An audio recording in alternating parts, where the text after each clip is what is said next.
Magandang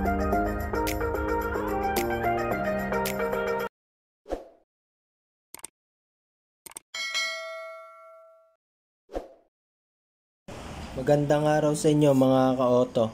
So ito yung continue ng ating video pang part 3. So ito yung ating pina-overhaul na makina.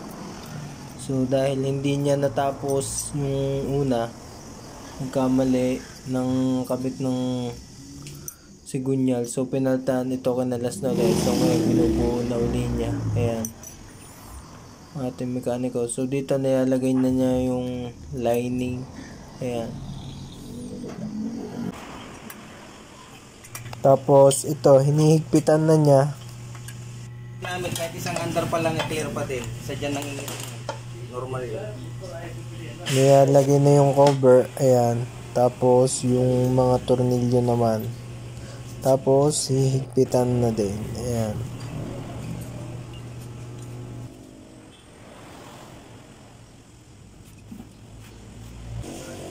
So, ayan mga ka-auto, naisampan na niya yung makina natin sa ating motor. Ayan, nilalagay na niya yung block. Tapos yung head. Ayan, pabuo na yan. Lapit na pabuo. Ayan.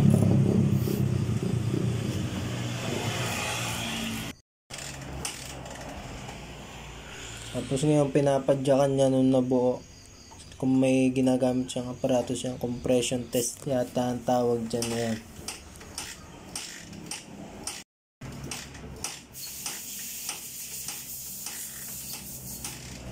So mukha namang ayos yung compression ng makina natin. Ayan. So bubuuin niya. Ayan. Yung buo na, nilalagay na yung mga wire. Ayan, nabuo na niya. Ayan, tinesting ng buhayin. Ayan, nakakadismaya mga ka-auto. Yung mabuhay niya yung makina, ang ingay ng tunog. Ingay pa rin yung tunog ng makina natin kahit ang dami na napalitan. Bago na yung block, cylinder head, camshaft, maingay pa rin. Pati connecting rod, pakinggan nyo.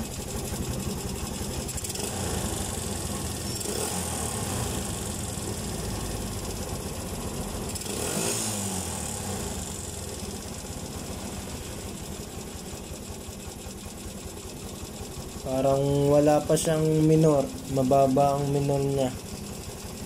Ayan.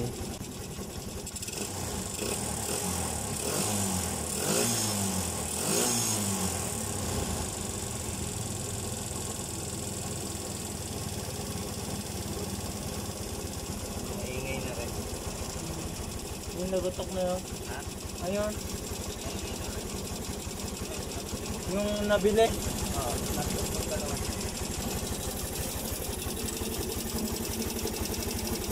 Galong na rin ako. Anong gamitin mo? Marusi. Rusi. Botok, ano yun?